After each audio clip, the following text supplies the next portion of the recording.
Hello guys, good morning to all of you. Myself Mohammad Farhan और मैं आपका new biology teacher. तो कुछ दिनों से इस चैनल पे, इस ब्यूटीफुल से चैनल पे, द फिजिक्स क्लब पे नीट उम्मीद चैनल, नीट उम्मीद बैच चल रही थी, जो किसी कारणवश उसमें बायोलॉजी नहीं पढ़ाया जा रहा था। तो हम और हमारी टीम ने मिलकर ये सोचा कि बायो स्टार्ट किया जाए, क्योंकि नीट में फिजिक्स, केमिस्ट्री, बायो तीनों आती है। तो आप लोगों को बायो एकदम अच्छे से पढ़ाना क्या, याद कराना क्या, समझाना क्या, सब कुछ, मतलब बायो का बी से लेकर के वाई तक बायोलॉजी पूरा पढ़ाया जाएगा यहाँ पर। तो आप लोग जब बायो पढ़ना स्टार्ट करें तो किसी टीचर से या फिर किसी भी चीज़ से खुद से भी पढ़ना स्टार्ट करें तो सबसे पहले एक चैप्टर चूज़ करें जो है सेल बायोलॉजी। क्योंकि सेल बायोलॉजी अगर आपने नहीं स्टार्ट किया तो आपको कुछ बायो समझ में नहीं आएगा। तो सेल बायोलॉजी स्टार्ट करेंगे। सेल बायोलॉजी में पहला ही वर्ड आता है सेल, फिर दूसरा वर्ड आता है बायोलॉजी। तो बायोलॉजी तो हम लोग पढ़ ही रहे हैं, तो सेल के बारे में पढ़ेंगे। बचपन से आप लोगों ने सुना होगा सेल का definition, cell is the structural and functional unit of life. लेकिन आज तक किसी ने ये नहीं बताया होगा कि स्ट्रक्चरल एंड फंक्शनल क्या होता है। तो आज मैं ये बताने वाला हूँ स्ट्रक्चरल फंक्शन क्या।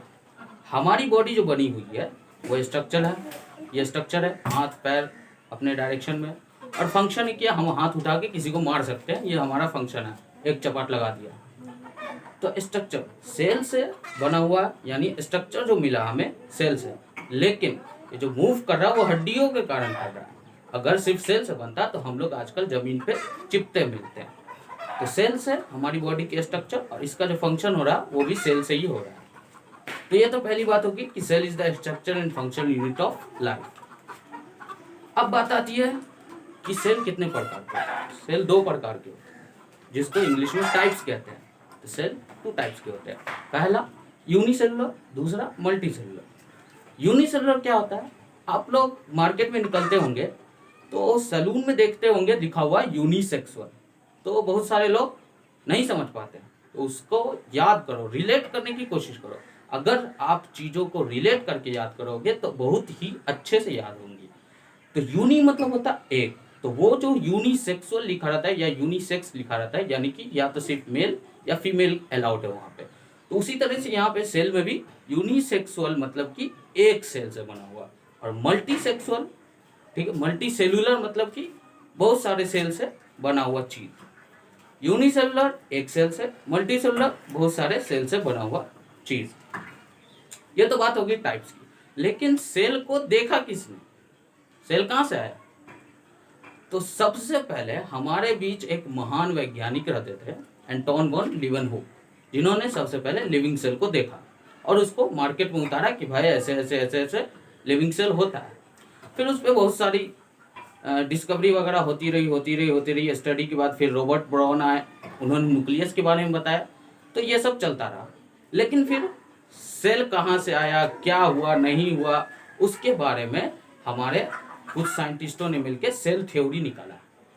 सेल थ्योरी शेल्टन और स्वान, दो साइंटिस्ट थे, इन्होंने पहले किया।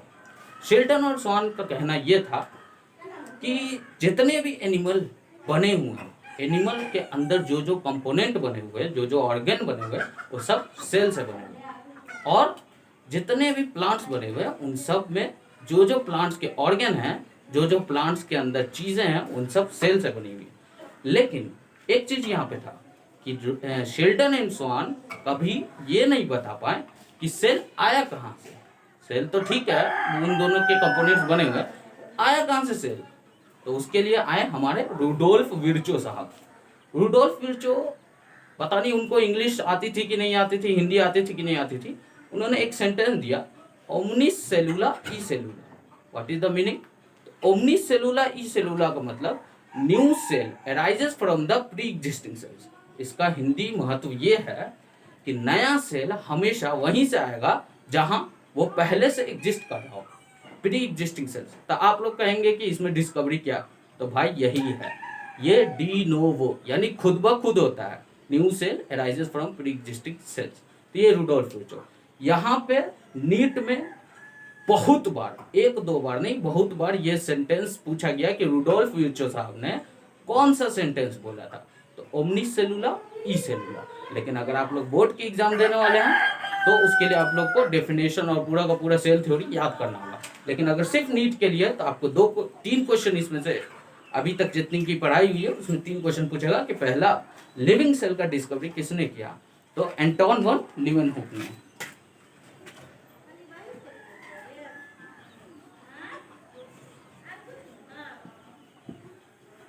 एंटोन वन लीवेनहुक, ठीक है। और न्यूक्लियस का डिस्कवर किसने किया, रॉबर्ट ब्राउन।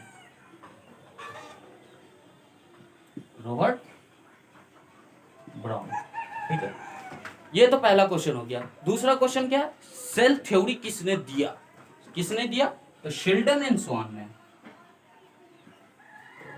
शेल्डन एंड स्वान, ठीक है। लेकिन सेल थ्योरी तो इन्होंने दे दिया था, लेकिन सेल थ्योरी के बारे में यानी सेल कहां से एराइज हुआ किसने बताया, रुडोल्फ विर्चो ने। तो एक क्वेश्चन ये भी पूछ सकता है कि सेल थ्योरी को कंप्लीट किसने किया, तो सेल थ्योरी को कंप्लीट रुडोल्फ विर्चो ने किया।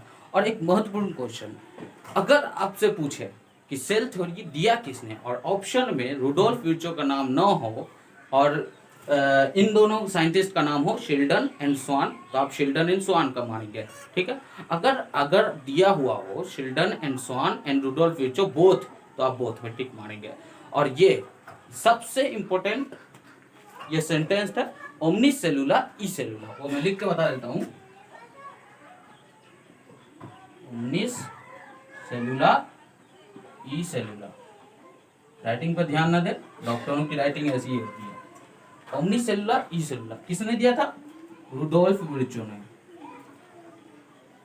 रुडोल्फ विर्चो, ठीक है। तो आज तक का क्लास यही समाप्त होता है, थैंक यू। अगर आपको ये वीडियो अच्छी लगी हो, ऐसे तो अच्छी लगी होगी क्योंकि मुझे अपने ऊपर पूरा फुल कॉन्फिडेंस है कि मैं जो पढ़ाता हूँ बच्चों को समझ में आता है, क्योंकि मैं नोट्स वगैरह नहीं बनवाता हूँ, ठीक है। नीट उम्मीद बैच है, इसीलिए नीट की प्रिपरेशन करेंगे तो अच्छे से समझाएंगे। नीट उम्मीद बहुत आगे तक जाएगी और एक उम्मीद जनरेट करेगी आपके दिमाग में, आपके दिल में और आपके पेरेंट्स के लिए। इसीलिए इस चैनल को सब्सक्राइब करें और लाइक करें। Thank you.